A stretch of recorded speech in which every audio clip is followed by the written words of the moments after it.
El-Hal, le tourbillon des génies, c'est le thème d'une exposition collective montée à Essaouira en marge du Festival des jeunes Gnawa. Plus de 50 tableaux s'inspirent de la trance et de l'esprit gnaoui.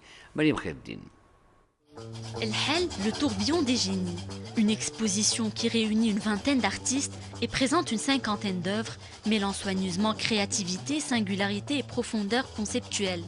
L'exposition qui se poursuivra jusqu'au 18 septembre prochain et qui se veut à la fois pédagogique, culturelle et artistique, se déploie à Dar Soueri et Borj Bab Marrakech, offrant ainsi une grande diversité au niveau des techniques.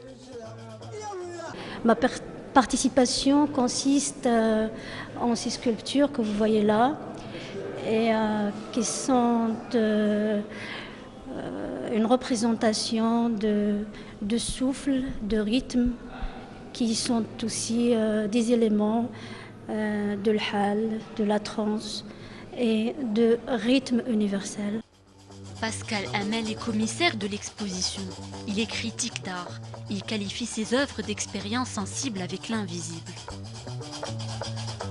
C'est une transcription de ce que les artistes, parce que de nombreux artistes finalement travaillent sur cette notion, qui est difficile à définir, qui est très difficile à définir, mais dont on sait qu'elle est au cœur finalement des problématiques de la confrérie, où disons qu'elle mélange à la fois la plus grande des chaleurs et en même temps à travers la trance. À Borj Bab Marrakech, l'exposition présente en un dispositif original dans ce lieu unique d'un point de vue architectural les œuvres d'une douzaine d'artistes visuels de différentes villes du royaume et de différentes générations. Ces œuvres transcrivent de manière directe, poétique, métaphorique ou allusive l'expérience du hal ou du moins la vision singulière et créative que les créateurs s'en font. La vision, on peut parler en fait là d'art visuel. Et on a profité de ce festival pour enclencher un autre volet, qui est les arts plastiques, qui n'est pas en fait là seulement musical, mais plus en fait là art visuel.